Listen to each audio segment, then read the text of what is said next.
Morag is my favourite of the playable characters in Xenoblade 2, and a little bit of playing around showed me that I seem to be able to make her invincible.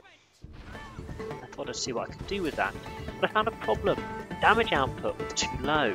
It seemed like the developers had forgotten to include overdrive or some equivalent, so for the purposes of this video I shall fake that by bringing in the music that we know and love and speeding it up a little bit, because this fight took a little bit too long. Briefly, I have Morag's evade high enough that I can rely on Ophion missing sort of 95% of the time, maybe higher. Sorry about that, probably 95% of the time. His plasma, I think it's called plasma cannon, main attack he does, doesn't quite kill me if it hits, so I don't need to worry. I can take the 2 hits from that if I need to, so I can not worry about those unless I'm hurt. So they do about 2,000 each if they hit. Sometimes less if Morag has buffed, not Morag, Bridget has buffed me recently. All of his other moves I think one-shot me, and possibly not the Never Fire. I never really let that hit me to see what it does. One individual hit seems to do about 500 at one point, so it hits about 10 times, so it probably could kill me. The other moves it does that goes on can one-shot me. Additionally, we have this barrier field. When that's on, any hit you do is reflected back in your face, so you might see me a few times running around or intentionally moving between each hit, so that I'm only doing the weakest first hits, my auto attack chains, because those won't one-shot me if they bounce back in my face, whereas if I do the hit number 4, it does 3,000 damage, and if I'm not on full life, that's dead. So yeah, that's how I deal with the barrier, is by running in circles. Or sort of the move hit, to see if he's about to bring it up, because there's a few times I sort of expect it and it doesn't happen. I deal with the other moves that can one-shot me, so the Never Fire, which I probably didn't need to worry about, Calamity Fall, and then some other moves he brings in later in the fight, in one of 3 ways. You're invincible during a chain attack, you're invincible during a level 4 special, and Morag is invincible during her Art Judgment, which I have as the which button is that on the controller? The X button, I think it is, on the controller? Yes, that's right. So I can use any one of those 3. You might see that when I'm doing damage, I generally don't use the X move that often, because I'm saving it and protecting myself. Sometimes I've decided to use it to block the plasma cannons. There's barrier field. With having been sped up, this is sort of a reasonable pace. When I actually did the fight, it lasted a good 54 minutes, I think it was, from start to end. There just doesn't seem to be a high enough damage output. The level 4 specials are about the highest I can do solo, and they only do sort of 30, 40, 50,000 when you add up all the hits, maybe. Chain attack there for 100,000, but it's still not that much. I tried putting a single orb on him, because I can do 1 orb, and then I can break it, because I've got an Orc's core on I've forgotten his name. The water element blade you get in the story from Morag. I've got an Orc's core on him that lets him break fire element orbs in 1 hit. So I can put a fire orb on, break it with him, and so do a 2-part chain attack. But I found that didn't really do any more damage than a 1-part. I'm not sure why that is. It would do reliably 80 or 90,000, whereas my 1-part ones were doing between 70 and 100. So maybe that's just if I'd done a few more, I would have found it could have gone a little bit higher and it was dirt variance, but I don't know. The other thing I've done is I've equipped a diamond accessory. This gives me, this restores a bit of HP every time I do an auto attack. This is how I'm making up for the fact that I get hit a few times, both with the plasma cannon, and then I often hit 1 auto attack on the reflect shield when it first comes up. So I just keep recovering that with the diamond. You could do this without the diamond if you played perfectly, if you use judgment on every plasma cannon, for instance. But I originally was trying to play it perfectly and found I just wasn't quite good enough. Unfortunately, the fight's too long to just one overdrive song, so I thought I'd bring in a little bit of the Xenoblade 2 soundtrack at this point.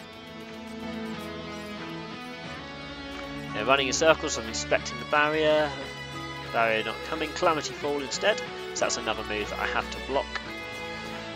Calamity Fall one-shots you. Oh, one thing I found out that was quite annoying. The level 4 special, you're invincible during the middle of it. You're not invincible in the first sort of half second of it. So one of my attempts failed quite late because I activated a level 4 special against Calamity Fall after the animation, well, sort of too late. And even though it didn't, well, yeah, even though I was in the animation when it got hit, and it actually reduced it to leaving me on 1 HP rather than killing me. I'm not sure if that was just some other ability or if that was the level 4. I think that was the level 4, because it was too late to actually block the full hit, which was very odd. But Calamity Fall also, I think, inflicts blaze or the like on you, so I then died to taking 27 damage from some kind of blaze or poison effect that it had done to me a moment later. Anyway, not in this fight. That was a previous attempt. I think the previous attempt, in fact. This fight took a lot of attempts. It felt, in many ways, very similar to the Hope versus Gradivus fight that I did in Xenoblade X. Not quite the same, because a key part of that fight was removing debuffs for myself, whereas there weren't any debuffs to remove here. The only debuff I got, one time I got it, killed me immediately. This is just all about continually blocking. He has a couple of other moves he brings in late in his rotation, but all of them can be blocked in the same way I can block the earlier ones. To be honest, I think Morag's Judgment Art might be the most efficient block.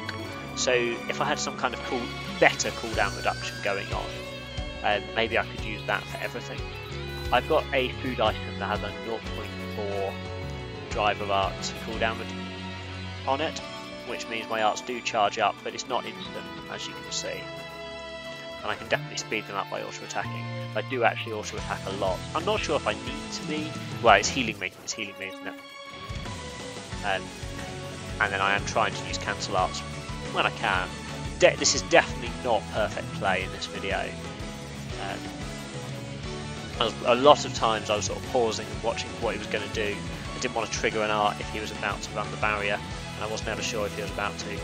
I didn't want to trigger a normal art if he was about to run something like the Ouroboros drive as well. That was another move that would one-shot me. There's the barrier. The barrier gone again. Going level 1, level 2, level 3 special chains didn't actually seem like a good idea. I did it a couple of times in some practice fights, but the extra damage I got for it was hardly worth it. It does an extra 30,000, 40,000 maybe. If I do break chain into, I've forgotten the name of the move, but the break art, it does as much damage as the level 3 special. As a level 3 special chain. So actually, this is with these arts raised to rank 5. They seem to be as good as the specials.